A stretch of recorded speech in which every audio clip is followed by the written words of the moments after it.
coming in, and Jill's got some lettuce and arugula for our salad tonight. And a hidden cucumber. Ooh, it's our first cucumber off the plant. Nice. Gonna do that with some salmon. So we got 20 yards of mulch this morning, and then 15 yards of compost, and working on building plot 3, and I'm just starting plot 4, and we are behind plot 2, and there's Jill and Hoop 2. So you can see that I've got plot 3 all done, and I'm just on the first row here of plot 4. But I wanted to give you a little look at like how we're building these plots, our little form that we use, and a little bit about like why we are doing it this way. So we walk away from the fan a little bit so that it's not super noisy.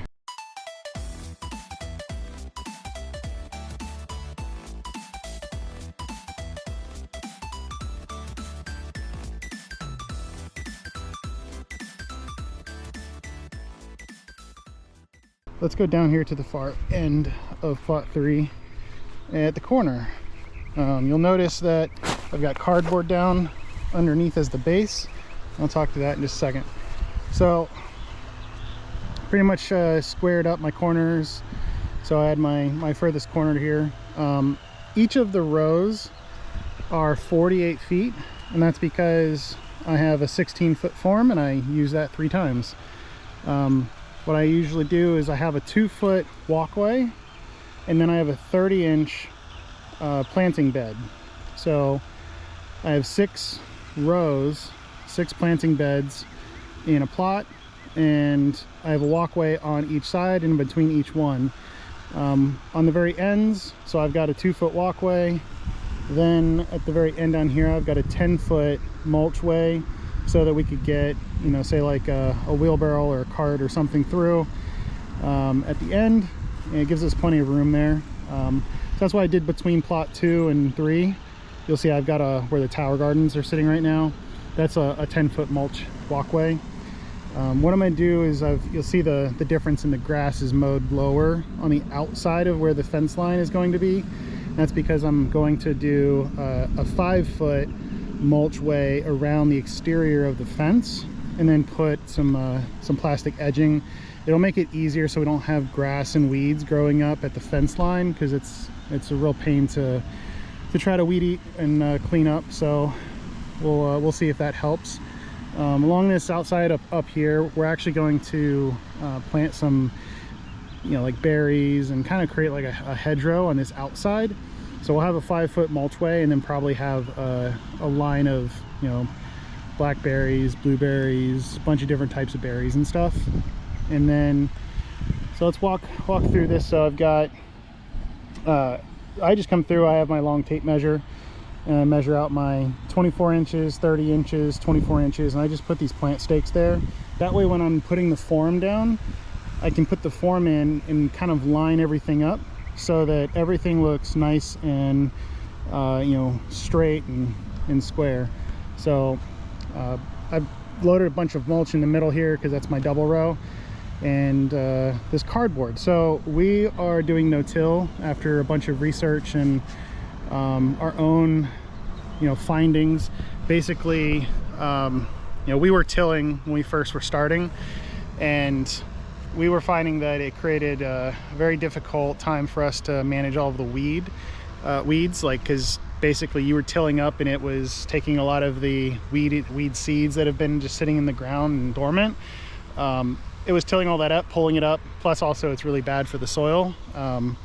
So we started watching a lot of other YouTube videos around no-till farms, and not just the no-till farmers channel, but a lot of other farms that are doing no-till, and really reading about a lot of the benefits to doing that. And we found this method here from I believe it was a channel, it's a farm that's, I think, in Europe somewhere, maybe in the UK. But what they did was they put down a lot of cardboard first. So basically I just cut the grass really low. I think I ended up cutting it down to like 2 inches, and then I just put this corrugated cardboard.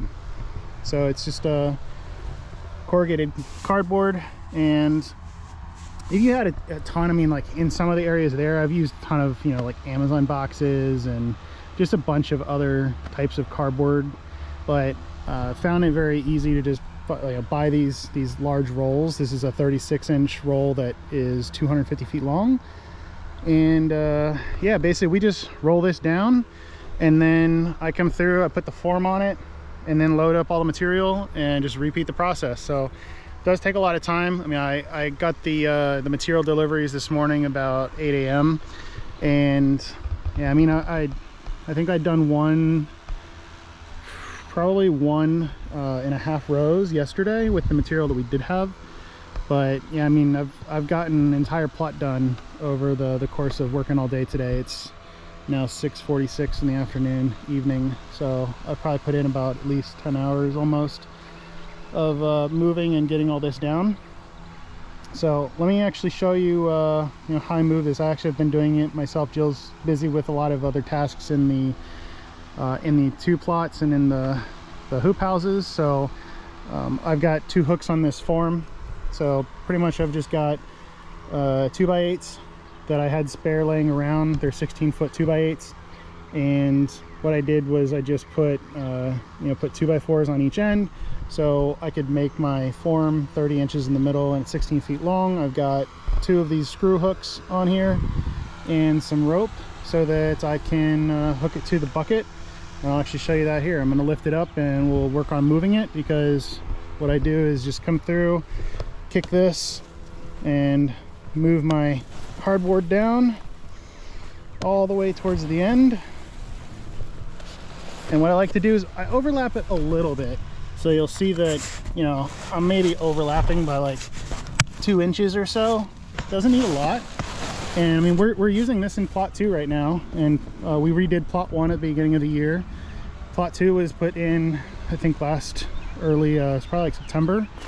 And I mean, we have like no weeds, little to no weeds. So it's really working out, saving us a lot of time. But let's go ahead and move this form.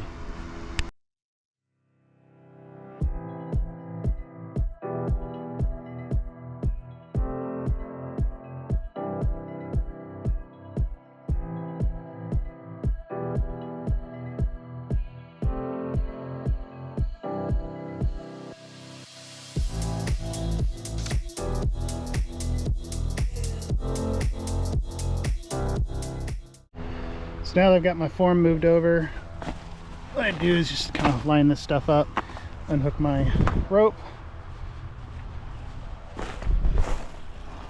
like so. I've been keeping track of which end of rope is which, because my carabiner is placed on there on the correct side, so that I can throw it right onto the bucket real quick, and it doesn't like cause the rope to spin or anything super crazy. Yeah, it's kind of hard to not have it spin a little bit, since I'm pulling up in the air quite a ways.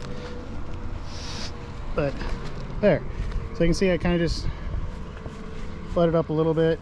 I need to square it down here now.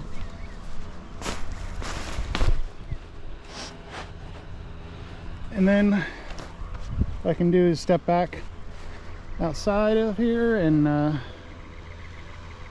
just do my best to eyeball it. And then now it's time to go get material.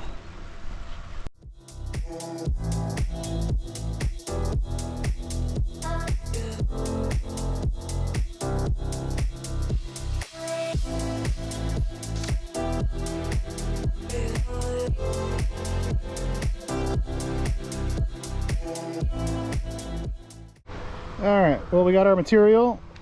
I just need to grab this rake and then go ahead and smooth it out, and then we can move the box and get ready to do it all over again. So let's get this nice and level. All right, just getting cleaned up. I left the form here, but you can see I got it nice and level. Kind of just smoothed that on the top.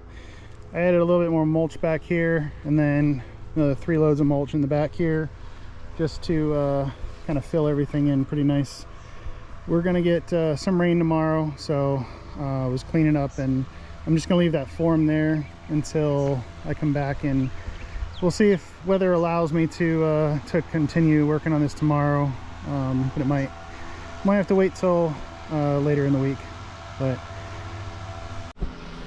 so as you can see, it takes a bit of time having to move the material from way over there, but that's the best spot to get the it's the best spot to get the deliveries way over there, because they can come in off of Tranquility Road and just back right in and dump it. So wish that we could get it closer, but that's the closest spot. But yeah, so I guess from moving compost, gotta do it about 118 times to do all the 12 rows, and then there's all the mulch too, so that's not including the mulch runs. But it's a lot. But I think like the no-till, doing it this method really does work. You know, it works really well. Yeah. Like we cut down on a lot of the weed pressure in hoops, or plot 1 and 2. So looking forward to having 12 more rows of space for growing. So now we can start to get some good succession planting and rotation of crops. So then I'll have a fence all the way around, try to keep some of the pesky deer. We've got a fox that is playing around and digging in some of these rows, so I've got to put some like smaller chicken wire to try to just keep the smaller critters from coming in. So that's how we do the plots, and that's it for this one. See y'all later.